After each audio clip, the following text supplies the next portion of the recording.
Good morning guys and welcome back. Today we are going to see another very important lecture. So without wasting any time, let us start our presentation. So today I am going to start this day by telling you that realize deeply that the present moment is all you have. Make the now the primary focus of your life. Why I have chosen this particular quote is the reason I see a number of students who are really very good and hardworking students, but they have this they have this particular trait that they keep on thinking about what will happen in the future. How will I complete my syllabus? The syllabus is so much, especially with the medical students. I am not saying that this is something which is unusual. No, even I used to think a lot.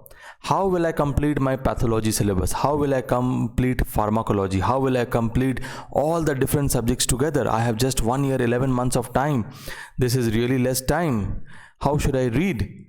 See, I will tell you something, that Rome was not built in a day. Neither was any city built in a day. So you have to, I am telling you, and I just want to assure you about one thing. Even if you read pathology from my notes or from whichever source that you want to read, okay, even if you read for just 1.5 hours every day without fail, so persistence is the key. So you have to be quite regular in what you are doing, and you have to focus now. Okay, you have to live your life today. Okay, so you read today, you read from now. You start acting from now. Do not procrastinate. Do not think that, okay, when the time will come, when the exam will come, then I will see. No. Just remember one thing, that with the next coming in, the entire scenario has changed. And it is the hard work that you put in today while you are a medical student that is going to reap the benefit in the future. Okay, so that is why today's point and today's motivation is to focus. The primary focus of your life should be the present moment. Okay, just do all things today. Okay, plan for today. Make your today nice. Your future will automatically become quite bright. So with this in our heart and mind, we will start today's lecture. Myself, Dr. JIBRAN Ahmed, presents to you Simply Pathology, and today's topic of discussion is the relevant liver anatomy and the mechanism of liver injury. So yes, today we are starting with systemic pathology, and we are going to alternate the general pathology with systemic pathology. Okay, so today's topic of discussion is very important for any chapter, whether it be liver, whether it be the lungs, the brain, okay, the heart, any organ in our body. When we want to read the pathology of that, we have to know the relevant anatomy of that particular organ and the mechanism of injury that is there. So do not skip this chapter. This will form the basis of understanding the liver pathology. This will be the most important chapter. The basis of all the pathological liver diseases will be discussed in this lecture. So stay calm and stay, and keep your mind open and enjoy. So today we are going to start with the relevant anatomy of the liver and the bile ducts. So as you all know that the normal adult liver weighs around 1400 to 1600 grams, and the liver is one of the organs which is having dual blood supply. Around 60 to 70% of the blood supply of the liver is coming from the portal veins, whereas 30 to 40% of it is coming from the hepatic artery. Now both these veins and the hepatic artery is entering the liver at the inferior part called as the hilum or the porta hepatis. In the next placard I am going to show you the porta hepatis. So what are the contents of the portal tract? So inside the liver we are having several portal tracts, and the portal tract inside the liver is composed of three main things. There are the branches of hepatic artery shown in red, the branches of the portal vein shown in blue, and the branches of the bile duct shown in green. So this is how the hilum or the porta hepatis looks like, and this is the point of entry of these vessels and ducts inside the liver. So if you see the portal vein, this is a branch of portal vein, the branch of hepatic artery proper, and this is the common hepatic duct which has originated from the liver, and the triad of these three things, they form the porta hepatis or the hilum, the point of entry inside the liver. Okay, So the liver anatomy can most commonly be explained by a model called as the hexagonal lobule model. So there are several models to explain the anatomy of the liver, but the most successful and the most commonly and the most accepted, I would say, the most accepted model is the hexagonal lobule model. So in this particular type, the liver has been subdivided into multiple hexagonal units called as the liver lobule. So the entire liver is divided into 1 to 2 millimeters hexagonal lobules. This is one such lobule, and we are going to see in details the structure of the liver lobule, because it is very, very important to understand the pathology of the liver. If you don't understand the liver lobule, you cannot understand the pathology of the liver. So the liver lobule, and each liver lobule is composed of around 6 acini or acinus. Okay, so this is one such liver lobule. Okay, so this is the lobule, one hexagonal lobule. So the lobule is composed of one central vein. If you see that there is a central vein present at the center, and 3 portal triads or portal tracts, if you see, and the portal tracts are composed of the portal vein, hepatic artery, and the bile duct. So another portal tract, another portal tract. So you can see how the portal tracts are placed. Now if you see, the portal tract or the portal triad is composed of the portal vein, hepatic artery, and the bile ductule. The central vein is basically, the CV stands for the central vein or the terminal hepatic vein, which drains the blood, and we are having certain zones. Okay, the lobule can be divided into certain zones. So zone 1 is the one which is closest to the blood supply or the portal tract, whereas the zone number 3, it is not zone 2, it is zone number 3 is the farthest. The zone 3 will be the farthest. So if you see over here, this is zone 1, which you will see is filled with oxygenated blood, which is shown in red. This is zone 2, which is having a mix of both oxygenated as well as deoxygenated blood, and this is zone 3, which is just composed of deoxygenated blood. So as you are moving towards the central vein, okay, the blood supply, okay, the amount of oxygenated blood is reducing. Okay, so just why I have told you this thing, why I have shown you this particular zones. So in case there is hypoxia in the liver, okay, the zone which is most prone to hypoxia is zone number 3, and the zone which is least prone to hypoxia is zone number 1. So the hepatocytes which are closer to the portal triads, they are well oxygenated as compared to the hepatocytes which are closer to the central veins. Okay, and remember this fact, because once we read the pathology, we are going to appreciate these things. Okay, and you can also see how the hepatocytes have been arranged from the central vein towards the portal tracts. Okay, so now I am going to show you, this is the hepatic lobule that we have already seen. Okay, and now I want to show you that each lobule, each hepatic lobule has been subdivided into 6 triangular acini, and this is one such acina. So you can see there is 1, 2, 3, 4, 5 and 6 acinas which is forming one hepatic lobule. So in this lobular pattern, if you see, the portal triad, okay, is present at the periphery. Yes, the portal tracts are present at the periphery, whereas the central veins, if you see, they are present at the center, as you can see over here. Okay, and you are going to see that there are 2 areas now. So those hepatocytes which are present near the central vein, okay, they are called as pericentral or centrilobular areas, or pericentral or centrilobular hepatocytes. Okay, whereas those hepatocytes which are present near the portal triad, they are called as periportal hepatocytes, or these are periportal areas.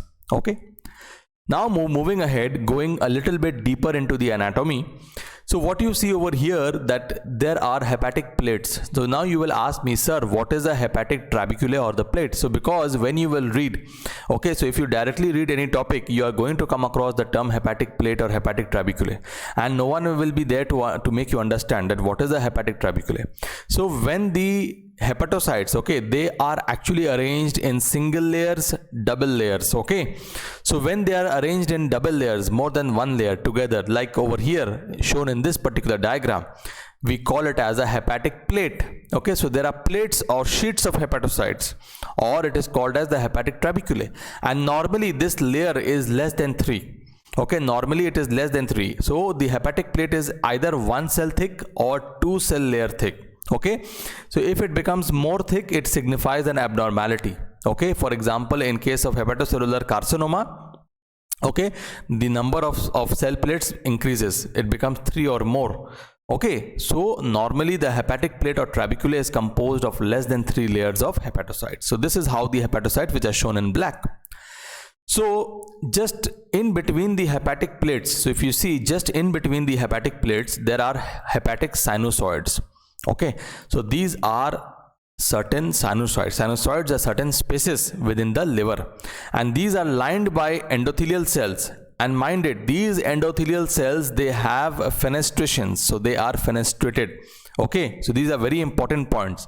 So just beneath the hepatic plate or the trabeculae, we are having hepatic sinusoids which are lined by fenestrated endothelial cells. Now within this hepatic sinusoids, okay, there is a lining by the Kupffer cells. So we are having the Kupffer cells. Okay, and just beneath the hepatic sinusoids, between the sinusoids and the hepatocytes, there is a certain space, an empty space. That space is called as the space of Dicey, and within this space of Dicey, you are having certain cells called as the hepatic stellate cells. So what I want to tell you is that we are having the hepatic sinusoids, okay, lined by the fenestrated endothelial cells, and these contain the Kupffer cells, which you will all recall. These are the macrophage cells, or these are the macrophages which are present in the liver, specialized macrophages present in the liver called as the Kupffer cells. And within the space of Dicey, we are having hepatic stellate cells. Now here in between the two hepatocytes, we are having certain canaliculi that is called as the bile canaliculi. So if you see in between the two abutting hepatocytes, we are having bile canaliculi. You will ask, what is the bile canaliculi? Now remember, the hepatocytes are the site of synthesis of bile. So bile is being synthesized in the hepatocytes. Now from each of the hepatocytes, okay, there is a certain pathway called as the bile canaliculi in between the two hepatocytes.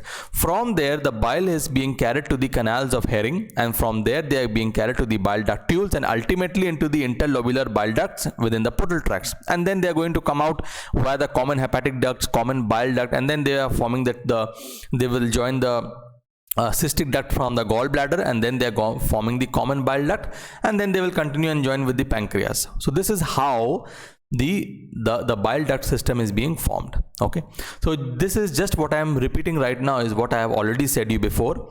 So yes, so the bile canaliculi is present between the abutting hepatocytes.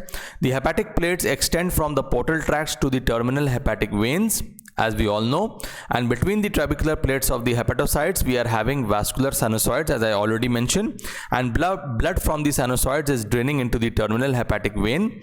Now beneath this, yes, so these are the hepatic sinusoids, as you see.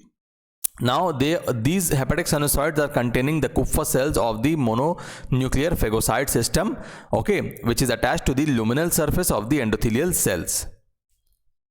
And beneath the endothelial cells, if you see, there is a space called as the space of Dicey. As I already showed you, this is the space of Dicey, and this space of Dicey is basically containing hepatic stellate cells. Okay, now let us look at the normal liver histology, that how does a normal liver look like under the microscope. So it is very, very important. Why it is important? Because now in this pattern that you are having, the next pattern, hopefully you will be shown certain images, certain histological images, because it is more application based. So it is more likely that you will be getting certain histological images, okay, and then you will be asked what is your diagnosis. So this is basically the portal tracts, as you can see. And how do you recognize the portal tracts under the microscope? So you can recognize by this second arrow that I have shown, that is the bile ducts. The bile duct is basically lined by simple cuboidal epithelium, as you can see in this diagram. And what is this on the right hand side that I have shown? This is the central vein. This is the central vein, as you can see. And the veins are basically recognized because they are having very thin walls. Okay, in between the portal tracts and the central vein, we are having the hepatocytes, as you can see. Now this is the normal liver. So if you see, the normal liver is composed of hepatic plates or trabeculae, and you see the thickness of these plates, it is either 1 cell thick or it is either 2 cell thick, but it is not 3 cell thick. Okay, and just in between these hepatic plates, see, there are certain spaces, as I have shown. There are certain spaces. What are these spaces? These spaces are nothing but the sinusoids, as we have already seen in the previous diagram. So these are the hepatic sinusoid that you are looking at. Okay. Now moving ahead, how does the portal triad look like? So if you see, this is the portal vein. See the vein, see the wall of the vein. The wall of the vein is always thin as compared to the walls of the artery. See the artery, see the wall of the artery. So the lumen of the vein is larger than the lumen of the artery. So here you can just compare the portal vein. The vein is having a larger lumen and thin wall, whereas the artery is having a smaller lumen and having a thicker wall. See the bile duct. How you will recognize the bile duct? The bile duct is basically lined by simple cuboidal epithelium, as you can see in this basic diagram. So it is very, very easy. Okay. Now if you see under the microscope, this is how the portal vein looks like. So if you see, this is the bile duct, as you can see. See, this is basically having a smaller lumen, okay, and thicker wall. So this is most probably an artery. And here if you see, it is filled with blood. This is a vein. Thinner wall, larger lumen, thin wall. So it is most probably a vein, okay. Now moving ahead, the second leg of this particular topic, the basics of liver pathology, is the mechanism of liver injury and repair. So throughout the chapter on liver pathology, we are going to use certain terms, certain things like bridging necrosis, confluent necrosis, pan-acinar necrosis. So these are some basic terms that they are using. So when you get certain questions in the next exam, you will see that they are describing. So there is pan-acinar necrosis, there is fatty change. So how do these things look under the microscope? And what are the meaning of these terms? So this is very important. So basically, any kind of metabolic, toxic, microbial, circulatory or neoplastic insults will result in liver damage. So there are certain major liver diseases. So the primary liver diseases, they are the viral hepatitis, non-alcoholic fatty liver disease, alcoholic liver disease, and hepatocellular carcinoma. Now there are certain liver diseases, okay, which is secondary to other organ failure, okay, which is not primarily based in the liver. For example, secondary to heart failure, okay, the liver can be damaged. Then there can be disseminated cancer or metastasis to the liver, or there can be extrahepatic infections which is going to the liver. So usually, with the exception of the liver failure, the liver disease is an insidious process or a gradual process. So what I want to tell you now is that with the exception of liver failure, leaving liver failure, if you see, all the liver diseases that we read about, okay, the liver disease, all the liver diseases, they are basically chronic disease. They do not happen in a day. They happen over a period of many years. And why is it so? Because of the massive capacity of the liver for regeneration. That is why all the liver diseases, most of the liver diseases, they are chronic in nature. Now moving ahead, now there are three basic mechanisms of liver injury and repair. One is the hepatocyte and parenchymal response. Number two, there is scar formation and regression. And number three, there is inflammation and immunity. So, number one, hepatocyte and parenchymal response, the first mechanism of injury. So, liver can demonstrate many potentially reversible morphological changes. For example, accumulation of fat called as steatosis. For example, accumulation of bilirubin, that is cholestasis. For example, ballooning degeneration, wherein the cell shows swelling, there is cytoplasmic clearing and clumping of the intermediate filaments which can present as Mallory's hyaline. Now the ballooned hepatocyte are a hallmark of alcohol-induced or non-alcoholic steatohepatitis.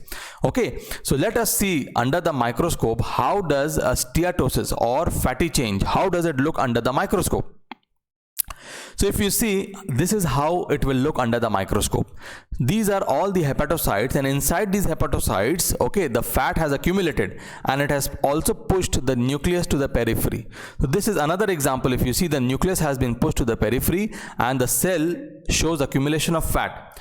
Now, you will tell me, sir, where is fat? It is absolutely clear. The only thing I can see that inside that there is nothing inside the cell. This is because the fat was accumulated inside this, and during tissue processing under washing, when we wash under xylene, the fat is dissolved and the fat is cleared. So therefore, under the microscope, there is an appearance that there is clearing. These were actually the spaces which was occupied by the fat. Okay, so this is how it looks. This is another diagram which shows, okay, this is under high power if you see. So this is another hepatocyte which is showing clearing. Actually, there was accumulation of fat. So see this. So there was an accumulation of fat, and the fat pushed the nucleus to the periphery. The nucleus has been pushed on one side eccentrically. Okay, so this is how fatty change or steatosis will look under the microscope. Okay, so how does a cholestasis looks like under the microscope? So first of all, you have to understand what is the meaning of cholestasis. Cholestasis mean that when there is accumulation of bile within the hepatocyte. So normally what will happen, normally the bile is produced by the hepatocyte, and then as I showed you, it will be carried by the canal of Herring and by the bile duct tube, and then it will go. So there is no storage of bile inside the liver. Okay, in usual circumstance, bile is continuously flowing. So if there is any kind of an obstructive jaundice, if there is obstruction to the flow of the bile, then they start to accumulate inside the liver. And when they start to accumulate, they look somewhat like this, like greenish yellow deposition inside the hepatocyte. And this is a feature of hepatocytic cholestasis. So there is a deposition of bilirubin inside the liver. So this points towards a cholestatic liver disease. Okay, so these are certain basic pathologies which can be found in multiple diseases, but these are the ABCD of liver pathology. So I will be using the term like steatosis, cholestasis, ballooning degeneration. Okay, and in that time your mind should strike, okay, cholestasis means this, steatosis means this, ballooning degeneration means this. So this is how cholestasis will look like, the accumulation of bilirubin inside the hepatocytes, the greenish yellow deposition that you can see. Okay, so when the injury becomes irreversible, okay, when the injury becomes irreversible, then hepatocytes mainly die by two major mechanisms. One is necrosis, another is apoptosis. First I am going to discuss necrosis. Now as you already know, so when there is necrosis, there is a failure of the sodium potassium pump, then there will be ionic imbalance, right? There will be ionic imbalance, there will be osmotic dysregulation, excess water is going to enter the cell, leading to cell swelling and rupture. Also there will be increased amount of intracellular calcium and mitochondrial dysfunction.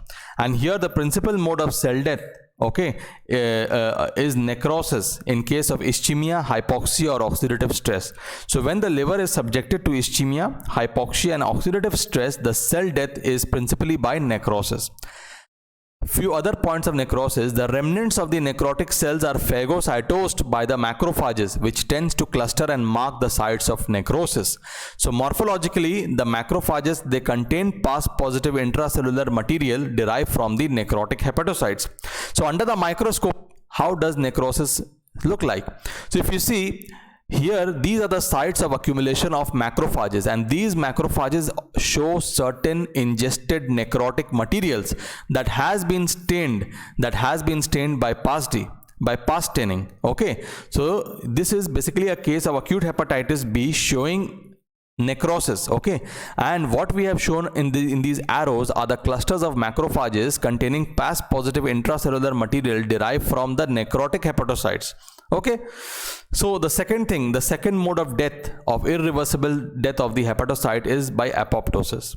Now apoptosis, as you all know, is programmed cell death leading to hepatic shrinkage, chromatin condensation, that is pycnosis, and chromatin fragmentation, that is karyorrhexis, ultimately leading to the formation of cell fragments, okay, which are called as apoptotic bodies. So before we go into the microscopic diagram of apoptosis, these apoptotic bodies, okay, these were first described in case of yellow fever by a scientist called as William Councilman. Therefore, these bodies were called as Councilman bodies only with respect to yellow fever. In the more common setting of acute and chronic hepatitis, these are called as acidophil bodies. So the apoptotic bodies are more commonly called as acidophil bodies because of their deeply eosinophilic staining. Okay, so this is under the microscope. If you see, this is how we see apoptosis under the microscope. See, the single arrow is showing the apoptotic hepatocyte. See how much eosinophilic or acidophilic it is. Okay, and we can see a focus of mononuclear infiltration surrounding a more darkly stained injured hepatocyte. Okay, we can see in this diagram. Okay, so this is how apoptosis looks under the diagram. Now, in a case of widespread parenchymal injury, for example, okay, in a liver, there is widespread parenchymal injury. For example, in case of an acute toxic ischemic injury or severe viral infection or autoimmune hepatitis, what happens? There is confluent necrosis. Now, this is another important term. What is confluent necrosis?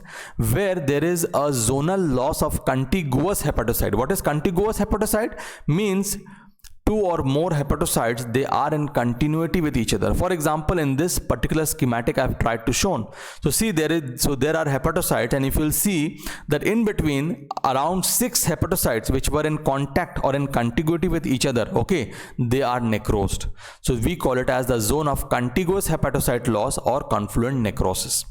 Now another term, important term, is bridging necrosis. So bridging necrosis is a type of necrosis, okay, which is forming a bridge. For example, there can be necrosis starting from the central vein to the portal tract. Okay, so the area of necrosis is extending from the central vein to the portal tract. For example, in this diagram, if you see, from the central vein to the portal tract as shown in black, okay, there is necrosis. So necrosis which is extending from one point to the another point, they are like forming a bridge. That is why they are called as bridging necrosis. Again, the bridging necrosis can occur from one portal tract to another portal tract. Okay, here the area of necrosis is across adjacent tracts, adjacent portal tracts. Okay, like in this diagram, it is extending from one portal tract to another portal tract. This is called as bridging necrosis. Now, what is pan-acinar necrosis? Pan-acinar necrosis means when the entire lobe is obliterated. When an entire hepatic lobe is obliterated, entire hepatic lobule is obliterated, we call it as pan-acinar necrosis.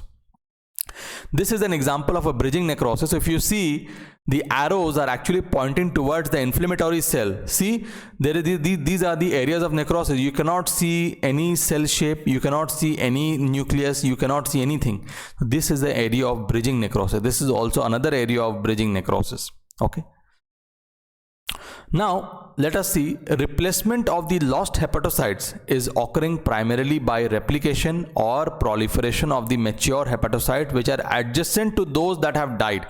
Okay, so they are saying that whenever hepatocytes are lost, then the hepatocytes which are present just adjacent to the lost hepatocytes, they will undergo proliferation by mitosis. For example, in these hepatocytes will proliferate and fill the gaps, and proliferation is by mitosis. So hepatocytes almost are stem cell like in their ability even after years of chronic injury. So we want to say that hepatocytes, okay, they continuously are dividing. Okay, if you will remember my lecture on hepatocyte regeneration, okay, in the topic on general pathology, okay, you will recall that hepatocyte, okay, they are having stem cell like property, and they can proliferate or undergo mitosis, okay, a lot of times. So normally what will happen, just by proliferation of the hepatocytes, okay, the gaps can be filled. So normally the tissue stem cells, so the stem cells inside, the real stem cells inside the hepatocyte which are present in the canal of Herring, so they do not participate significantly in the repair process. So what I am trying to say, that normally only the normal hepatocytes which are near the site of injury, just they will replicate and they are going to participate in repair process, and the tissue stem cells or the liver stem cells do not participate significantly in the repair process because the normal mature hepatocytes are filling the gaps. Okay, so this is happening normally. But for example, if there is a continuous injury to the liver for a very long period of time, eventually what will happen, however, in individuals with chronic disease, the hepatocyte will reach replicative senescence, means the hepatocyte will reach the end of its life. Now it cannot replicate, now it cannot undergo mitosis to fill in the gaps. At this point of time, the tissue stem cell population will expand and differentiate. And how do we recognize that tissue stem cells are differentiating? Under the microscope, there will be ductular reaction. You will find number of ducts. Under the microscope, you will find number of ducts. These duct-like structures, sometimes without a lumen, contain many multipotent stem cells and which are participating in parenchymal restoration. Also in biliary disease, if you see, these stem cells give rise to cholangiocytes. So these ductular reactions are nothing but these are the stem cells which are expanding. Okay, so the tissue stem cells are mainly present in the canal of Herring. As we all know, the liver stem cells are present in canal of Herring. So how does this ductular reaction look like? So see, in this particular diagram, you can see multiple small ducts. These are actually ductular reactions, if you see. Okay, and when you see a ductular reaction under the microscope, you have to understand that this is not a normal process. Okay, you have to understand that now the tissue stem cells or the liver stem cells are participating in the repair process, and that the injury, the liver injury or the liver pathogenesis is not new. It is going on for a very long period of time. Okay, and that the normal hepatocyte that was participating before in repair process can no longer participate because they have now reached replicative senescence. They have reached their age. So now the stem cells in the form of ductular reactions will participate in the repair process. Okay. Yes, as we can see over here, these are the ductular reactions. The second mechanism of liver injury is by scar formation and regression. Yes, as we know, any kind of chronic process, okay, it culminates with the formation of scar. So the principal cell which is involved in the scar formation is the hepatic stellate cells. Okay, now these hepatic stellate cells in the normal or in the quiescent state, okay, these cells, they behave as lipid storage site, including vitamin A. So they are sites for storage of vitamin A or lipid. Okay, but in case of acute or chronic injury, these hepatic stellate cells becomes activated and they differentiate into fibrogenic myofibroblast. Okay, and so this myofibroblast now serves as, they will have contractile property, plus they will also have the role of laying down of collagen. So what is the stimulus for the stellate cell activation? Now this is very important question. Okay, what are the stimulus for the stellate cell activation? And in all places that have given a red star with 10 means that there has been a lot of changes. These topics have undergone changes in the recent 10th edition. So these are the inflammatory cytokines, mainly TNF alpha, which is produced by the Kupffer cells and the macrophages. Then we are having altered interaction with the extracellular matrix is also going to cause stellate cell activation. Toxins and ROS, that is reactive oxygen species, can also is also a stimuli for stellate cell activation. Now conversion of the stellate cells into myofibroblast. How does the stellate cell convert into myofibroblast? So this conversion is mediated by PDGF receptor beta signaling. So the signals are transmitted via the PDGF receptor beta. Secondly, there are certain cytokines like TGF beta and interleukin number 17 which is participating in the conversion of stellate cells into myofibroblast. Also, many chemokines released from the macrophages, Kupffer cells and lymphocytes are also participating. Now the activated stellate cells, they release multiple cytokines, chemokines, vasoactive factors as well as the growth factors. Okay. Now if injury and the inflammatory stimuli will persist, okay, then it will lead to extracellular matrix deposition and scarring, and this process starts in a space called as the space of Disci. This is again very important question.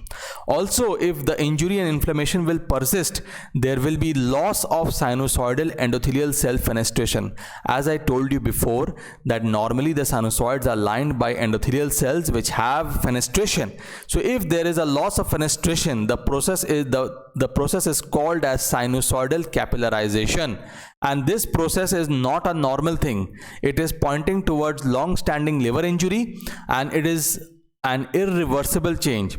Now most prominent in NASH, that is non-alcoholic steatohepatitis, and it is also a feature of an abnormal sinusoid. An abnormal sinusoid are classically seen in hepatocellular carcinoma. So when you read in radiology, okay, when you read in radiology, you will see that sinusoidal capillarization or arterialization, okay, which is seen under radiology, under contrast enhanced CT, you will see that once you see that it points towards hepatocellular carcinoma. So presence of abnormal sinusoids is highly suggestive of hepatocellular carcinoma. Okay. Now areas of hepatocyte loss in chronic liver disease, they are transformed into dense fibrous septa through the collapse of underlying reticulin framework and deposition of collagen by the myofibroblast. Now if you remember, these myofibroblasts are nothing but the activated stellate cells. These hepatic stellate cells have converted into myofibroblast and they are laying down the collagen. Okay, so the portal fibroblast is also playing a role in scarring in chronic liver disease. Eventually the fibrous septa will encircle the surviving hepatocytes and give rise to diffuse scarring called as cirrhosis. Don't worry, I will show you a diagram of cirrhosis where you will understand. So in case of chronic liver disease, okay, the surviving hepatocytes, they replicate or they divide in an effort to restore the parenchyma, forming what is called as regenerative nodules that are a predominant feature in most cirrhotic livers. In chronic injury leading to scar formation, okay, so I will come back to this slide, but first I want to show you this diagram. Yes, this is what I want to show you. See, where there has been loss of hepatocytes, there is laying down of thick bands of mature fibrous tissue by the hepatic stellate cells, as you can see in this diagram. So you can see multiple fibrous septa, and in between the fibrous septa, what has happened, the hepatocytes have tried to regenerate itself. So these are the nodules of regenerative hepatocytes. So there are multiple nodules over here. One of the nodules I have shown, one of the larger nodules I have shown. So you have multiple regenerative hepatic nodules, okay, which are separated by thick bands of mature fibrous tissue, and this is a classical feature which is seen in liver cirrhosis, okay, which is seen in liver cirrhosis. Coming back to our slide over here, yes. So they are saying that sometimes in case of chronic injury, okay, where there is scar formation, the injury is interrupted, means the chronic process of injury has been interrupted. How? So for example, there is a clearance of the hepatitis virus or infection, or there is a cessation of alcohol use. So in that particular case, what will happen? The stellate cell activation and the scarring process comes to a halt, ceases or stops.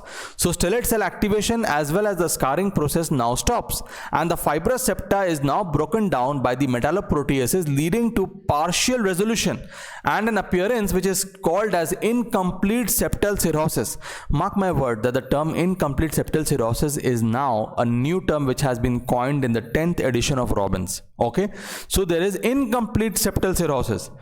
But remember one thing, even after the insult has been removed, unfortunately the vascular remodeling and the other architectural changes may not revert back to normal. So it says, so this is the basic diagram of that I have already shown you before. So what will happen, that if the vascular remodeling and other architectural changes, if they do not revert back to normal, what will happen? So even with extensive scar resorption, which explains why vascular abnormalities such as portal hypertension will fail to improve. So what they are trying to say, that even if the process of fibrosis has been reversed, even if the cirrhotic process has been reversed, the vascular remodeling, that is the sinusoidal capillarization that has occurred, that will not change.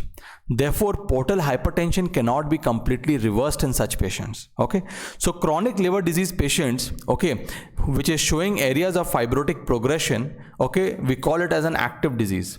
Whereas chronic liver disease, okay, in which they are showing areas of regression, we say that the disease is in remission. So there are many chronic liver disease that we are going to see, okay, that we are going to read, and in that, under the microscope, you can see that sometimes the patient will be in an active phase where there will be extensive scarring, and sometimes you will see that there is the scars have come down. So we will say that the patient is in remission. So this phase of an active disease and remitting disease goes on in chronic liver disease. Okay. Now the third part, that is immunity and inflammation. Now a very interesting point over here that I would like to tell you is that this third mechanism is no longer present in the 10th edition of Robbins, but still I have included because I find that this is useful. Okay, so if you see, normally large number of lymphocytes are present in the normal liver, constituting 22% of the cells. So it is quite usual, it will be quite natural that lymphocytes or the immune system will participate in case of any kind of injury and inflammation. So the innate and the adaptive immune systems are involved in all forms of liver injury and repair. And antigens in the liver, okay, they are taken up by the antigen presenting cells in the Kupffer cells and the dendritic cells, and then they are presented to the lymphocytes. Okay, now the toll-like receptors, okay, which actually recognizes the antigens from the viruses, bacteria and other microbes, they are going to release pro-inflammatory cytokines which will cause hepatocyte injury and scarring, and even can lead to malignant transformation. So thank you guys for watching this lecture. I hope you find this lecture very useful and very mind opening, and stay tuned for further lectures, and please do subscribe to my channel. I find that more than 55 to 60% of the viewers, they haven't subscribed to my channel yet. So please do subscribe to my channel. Please do share with those in need. Thank you very much for watching this lecture. Stay tuned. We will come with more. Thank you very much, guys.